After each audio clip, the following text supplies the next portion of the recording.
Bonjour et bienvenue. Aujourd'hui, on va parler d'un sujet qui est vraiment au cœur du bien-être de nos chevaux, les soins dentaires préventifs. C'est un aspect de leur santé qui est souvent silencieux, on n'y pense pas toujours, mais il est absolument fondamental. Et voilà, tout le problème est là. C'est simple, mais c'est crucial. Contrairement à nous, un cheval ne peut pas venir se plaindre d'une rage de dents. La douleur, elle, est bien présente, mais elle reste muette. Et c'est justement ça qui rend le rôle de l'observateur si important. C'est la grande question, n'est-ce pas? Si la douleur est cachée, comment on fait pour la repérer avant qu'elle ne devienne un vrai gros problème? Allez, on plonge dans le sujet pour trouver les réponses. Et on va commencer par essayer de comprendre pourquoi cette souffrance est si discrète. Dans cette première partie, on va explorer pourquoi les soucis dentaires chez les chevaux sont un combat qui se mène bien souvent dans l'ombre, de manière invisible. Et ça, c'est vraiment un point essentiel à comprendre. Faut pas oublier que dans la nature, un animal qui montre des signes de faiblesse, eh bien, il devient une proie facile. C'est un instinct de survie qui est ancré très profondément en eux. Donc, un cheval va supporter la douleur en silence le plus longtemps possible. Bon, face à ce silence, la meilleure des stratégies, c'est l'anticipation. On va donc passer à la solution professionnelle. Mettre en place un calendrier de suivi régulier qui va s'adapter à chaque grande étape de la vie du cheval. Forcément, les besoins dentaires d'un cheval, ça évolue avec le temps. Pour un jeune cheval, disons entre 0 et 5 ans, c'est une période de folie dans sa bouche. Il y a la perte des dents de lait, la sortie des dents définitives, donc un suivi tous les 6 à 12 mois, c'est indispensable. Ensuite, pour l'adulte, un contrôle une fois par an, ça suffit en général pour maintenir un bon équilibre. Et puis pour le senior, on repasse à un rythme plus soutenu, parce que l'usure et les pathologies liées à l'âge, ça demande une vigilance bien plus grande. Ok, maintenant on sait quand il faut intervenir. Voyons un peu plus en détail ce que fait exactement un vétérinaire ou un dentiste équin pendant cet examen. Le terme que tout le monde connaît, c'est sans doute le limage, ou floating comme on dit en anglais. C'est un peu l'intervention de base. Il faut savoir que les dents du cheval poussent en continu, et comme sa mâchoire du bas est plus étroite que celle du haut, ça crée des pointes très coupantes sur les bords. Et ces pointes, elles viennent blesser l'intérieur des joues et la langue. Le limage, en fait, ça consiste simplement à corriger ce phénomène naturel. Et les bénéfices concrets, ils sont vraiment multiples. D'abord, bien sûr, on supprime la douleur directe. Mais ça va plus loin.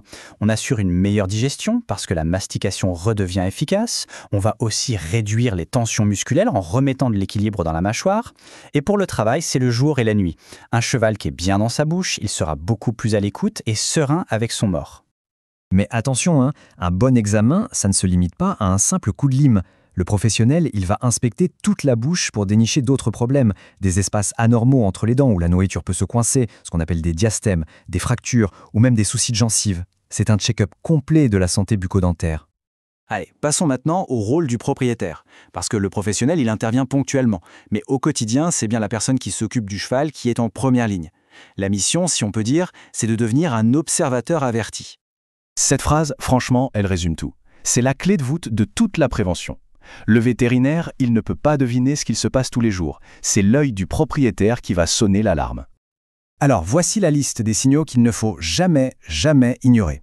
Côté alimentation, il faut faire attention s'il laisse tomber de la nourriture en mâchant ou s'il mange très lentement. Le comportement aussi, c'est un super indicateur. Une irritabilité soudaine, des défenses au travail, ça peut être un vrai cri d'alarme. Et enfin, les signes physiques. Un amaigrissement, un poil qui devient terne ou encore la présence de longues fibres dans les crottins, ce qui veut dire que le foin n'est plus broyé correctement. Pour conclure, il faut vraiment voir ces soins non pas comme une simple dépense, mais bel et bien comme un investissement.